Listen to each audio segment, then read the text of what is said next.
নমস্কাৰ আৰু সকলোকে স্বাগতম। আজি আমি অষ্টম শ্ৰেণী বিজ্ঞানৰ ২ নং পাঠ অণুজীৱ মিত্ৰ আৰু শত্ৰু ইয়াৰ বিষয়ে কেইটামান কথা জানিবলৈ চেষ্টা কৰিম। পাঠটোত আমি কিছুমান কথা আলোচনা কৰিম, যেনে অণুজীৱসমূহ কি আৰু ইহঁতক অণুজীৱ বুলি নামাকৰণ কিয় কৰা হৈছে, আৰু অণুজীৱসমূহৰ প্ৰকাৰ কেই ধৰণৰ, অণুজীৱসমূহে ক'ত বাস কৰে আৰু অণুজীৱসমূহৰ আমাৰ জীৱনত কি প্ৰভাৱ, কোনবিলাক অণুজীৱ আমাৰ কাৰণে উপকাৰী আৰু কোনবিলাক অপকাৰী, লগতে অনিষ্টকাৰী অণুজীৱ কিছুমানৰ কথা জানিবলৈ চেষ্টা কৰিম আৰু কেনেধৰণে অণুজীৱসমূহক বিজনেছ ভিত্তিত বা বাণিজ্যিক ভিত্তিত ব্যৱহাৰ কৰা হয় এই বিষয়ে আমি আলোচনা কৰিম। পোনপ্ৰথমতে আমি জানি লওঁ অণুজীৱসমূহ কি আৰু ইহঁতক অণুজীৱ বুলি কিয় নামাকৰণ কৰা হৈছে। অণুজীৱসমূহ আচলতে আমাৰ চাৰিওফালে আছে কিছুমান জীৱ। এই জীৱবিলাকক আচলতে আমি অণুবীক্ষণ যন্ত্ৰৰ দ্বাৰাহে দেখা পাওঁ, আমি খালী চকুৰে দেখা নাপাওঁ।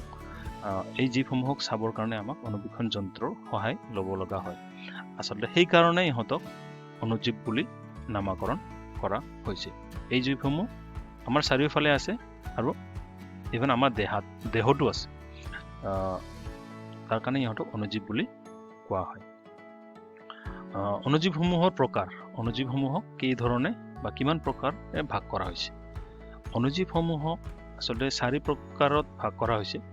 এইবিলাক হৈছে বেক্টেৰিয়া, ভেঁকুৰ, প্ৰটোজোৱা আৰু কিছুমান শেলাই। চিত্ৰত কিছুমান অণুজীৱসমূহ দেখুওৱা হৈছে। এইবিলাক আচলতে অণুবীক্ষণ যন্ত্ৰৰ দ্বাৰা লোৱা চিত্ৰ। অণুজীৱসমূহক দেখাতে এনেকুৱা। এই 4টা অণুজীৱৰ বাহিৰেও আৰু এক ধৰণৰ অণুজীৱ আছে, যাক আমি কি কওঁ, ভাইৰাছ বুলি কওঁ। আচলতে ভাইৰাছবিলাক কি, ভাইৰাছবিলাকো এক ধৰণৰ অণুজীৱেই হয়। আচলতে ইহঁতে আশ্ৰয়দাতা কোষৰ ভিতৰতহে ইহঁতৰ প্ৰজনন সম্ভৱ, আৰু এই আশ্ৰয়দাতাবোৰ বেক্টেৰিয়া, উদ্ভিদ অথবা প্ৰাণীও হ'ব পাৰে।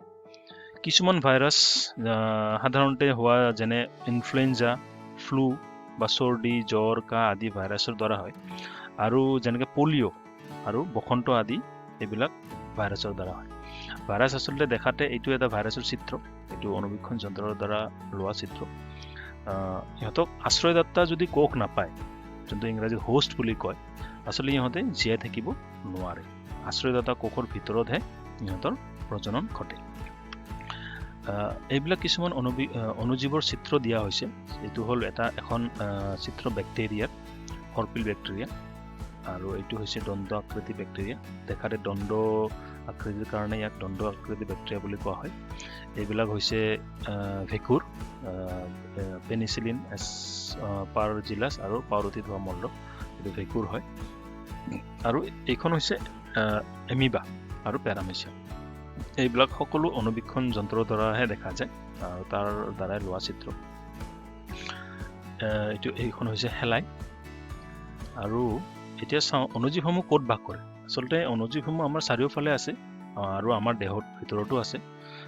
অণুজীৱসমূহ আমি বতাহতো পাওঁ, লগতে আমি এইসমূহক পানীতো পাম আৰু লগতে মাটিতো পাম। আচলতে অণুজীৱসমূহ সকলো জেগাতে থাকে। এইবিলাক কিছুমান চিত্ৰ। এতিয়া চাওঁ অণুজীৱ আৰু আমি, অণুজীৱসমূহৰ আমাৰ জীৱনত কি প্ৰভাৱ। আমাৰ জীৱনত অণুজীৱসমূহৰ এক আচলতে উল্লেখযোগ্য ভূমিকা আছে। ইয়াৰে কিছুমান বহুতো প্ৰকাৰে উপকাৰী আৰু আন কিছুমান আছে যিবোৰ অপকাৰী বা ৰোগ সৃষ্টিকাৰক অণুজীৱ। এতিয়া চাওঁ ইয়াৰে আমাৰ মিত্ৰ অণুজীৱ কোনবিলাক, বা আমাৰ কাৰণে যোনে কোনো ক্ষতি সাধন নকৰে। আচলতে অণুজীৱবোৰ বহুতো কামত ব্যৱহাৰ কৰা হয়, যেনেকৈ দৈ আৰু কেক, দৈ, পাউৰুটি, কেক প্ৰস্তুতকৰণত ইহঁত ব্যৱহাৰ কৰা হয়। আমি জানো আমি দৈ খাওঁ, দৈ গাখীৰৰ পৰা হয়। ইয়াৰ লগতে অণুজীৱসমূহক পৰিৱেশ চাফা কৰিবলৈও ইহঁতৰ ব্যৱহাৰ কৰা হয়, যেনেকৈ জৈৱ বৰ্জিত পদাৰ্থ, যেনে পাচলিৰ বাকলি, প্ৰাণীৰ অৱশিষ্ট আৰু মলমূত্ৰ। এইসমূহ বেক্টেৰিয়াৰ দ্বাৰা ব্যৱহাৰ উপযোগী ক্ষুদ্ৰ ক্ষুদ্ৰ অংশলৈ পৰিৱৰ্তিত হয়। বেক্টেৰিয়াসমূহ ঔষধ প্ৰস্তুতকৰণতো ব্যৱহাৰ কৰা হয়, আৰু কৃষি ক্ষেত্ৰত বেক্টেৰিয়া নাইট্ৰজেন যোগীকৰণ কৰি মাটিৰ উৰ্বৰতা বঢ়ায়। আৰু আমি গমে পালোঁ যে দৈ প্ৰস্তুতকৰণত অণুজীৱৰ ব্যৱহাৰ কৰা হয়। আৰু দৈ এই বেক্টেৰিয়াটোৰ নাম হৈছে লেক্টোবেচিলাছ। গাখীৰত এই মিহলি হৈ সংখ্যাত বাঢ়ি যায় আৰু গাখীৰক দৈলৈ পৰিৱৰ্তন কৰে। ইয়াৰ লগতে চীজ, আচাৰ আৰু বিভিন্ন খাদ্য সামগ্ৰী প্ৰস্তুতকৰণতো ইয়াক ব্যৱহাৰ কৰা হয়। তাৰমানে অণুজীৱৰ ব্যৱহাৰ কৰা হয়। বাণিজ্যিক ভিত্তিত যদি চাওঁ, আমি জানো ভিনেগাৰ যোনটো আচাৰত দিয়া হয়, বাণিজ্যিক ভিত্তিত যেনেকৈ সুৰা আৰু যেন এলকহল যাক কয় বা মদ আৰু এচিডিক এচিড মানে এই যে চিত্ৰত দিয়া হৈছে যোনটো ভিনেগাৰ আমি কওঁ, বৃহৎ পৰিমাণে প্ৰস্তুত কৰাৰ বাবে অণুজীৱক ব্যৱহাৰ কৰা হয়। বাণিজ্যিক ভিত্তিত সুৰা আৰু মদ প্ৰস্তুত কৰাত ইষ্টৰ ব্যৱহাৰ কৰা হয়। ইষ্ট যোনটো আমি আগতে চিত্ৰত চালোঁ, ইষ্ট আছিলে। এই উদ্দেশ্যে ফলৰ ৰস, বাৰ্লি, গম, চাউল আদি থকা প্ৰাকৃতিক শৰ্কৰা ইষ্টৰ উৎপন্ন কৰা হয়।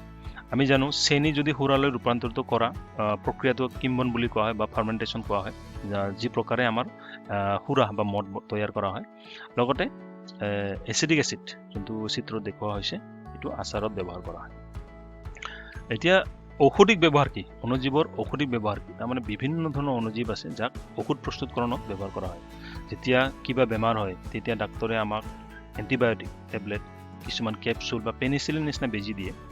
এই ঔষধবোৰৰ উৎস হৈছে অণুজীৱসমূহ। এই ঔষধবোৰে বেমাৰ সৃষ্টিকাৰী অণুজীৱক ধ্বংস কৰে বা সিহঁতৰ বৃদ্ধি বাধা জন্মায়, আৰু এনেধৰণৰ ঔষধবোৰক এণ্টিবায়'টিক বোলা হয়।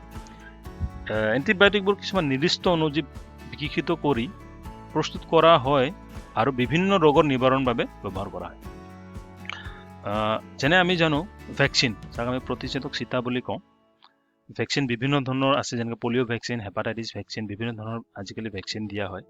এই ভেকচিনবিলাক তৈয়াৰ কৰাটো আচলতে অণুজীৱৰ ব্যৱহাৰ কৰা হয়। আমি জানো যেতিয়া আমাৰ দেহত বীজাণু সোমায়, তেতিয়া আমাৰ শৰীৰে এই বীজাণুৰ বিৰুদ্ধে যুঁজিবলৈ এণ্টিবডি বা প্ৰতিদেহ গঠন কৰে।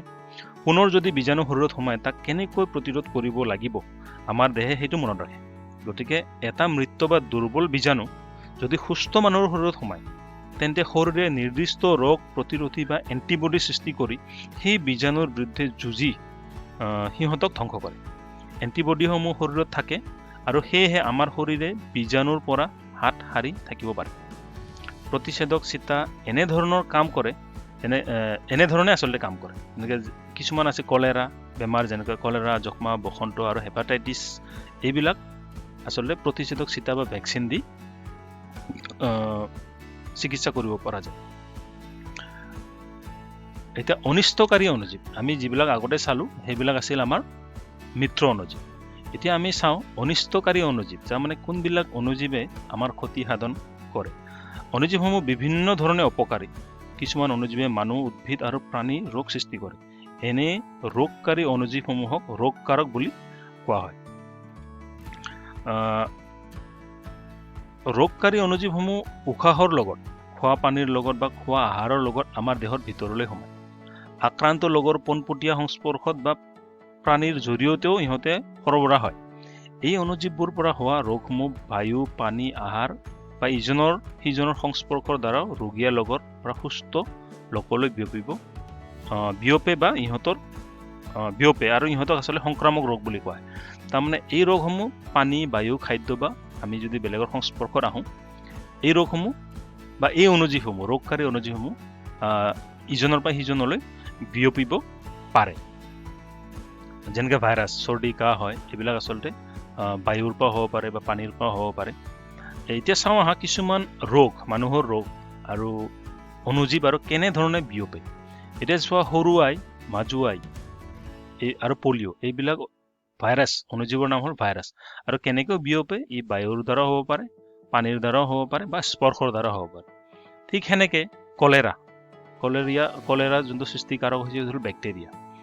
ই খোৱা পানী তাৰ পৰা হ'ব পাৰে। আৰু আছে টাইফইডো আচলতে বেক্টেৰিয়া অণুজীৱৰ দ্বাৰাই হয় আৰু পানীৰ পৰা হয়। এতিয়ালৈকে আমি গম পালোঁ আমি অণুজীৱসমূহ কি আৰু অণুজীৱসমূহ ক'ত বাস কৰে আৰু অণুজীৱৰ আমাৰ জীৱনত কি প্ৰভাৱ পেলায় তাৰে কোনবিলাক মিত্ৰ অণুজীৱ আৰু কোনবিলাক শত্ৰু অণুজীৱ, আৰু দৈ প্ৰস্তুত কৰাত অণুজীৱসমূহ কেনেকৈ ব্যৱহাৰ কৰা হয়, অণুজীৱৰ বাণিজ্যিক ব্যৱহাৰ কি, আৰু অণুজীৱৰ ঔষধি ব্যৱহাৰ কি। তো মই ভিডিঅ'টো বেছি ইমান দীঘল কৰা নাই, খুব ছুটিকৈ ৰাখিছোঁ, খালি অণুজীৱৰ বিষয়ে আলোচনা কৰিছোঁ। আৰু ঠিক সেনেকৈ আমি ভেকচিনৰ বিষয়ে অলপ কিছুমান কথা গম পালোঁ, প্ৰতিষেধক চিটা কেনেধৰণে অণুজীৱৰ দ্বাৰা তৈয়াৰ কৰা হয়।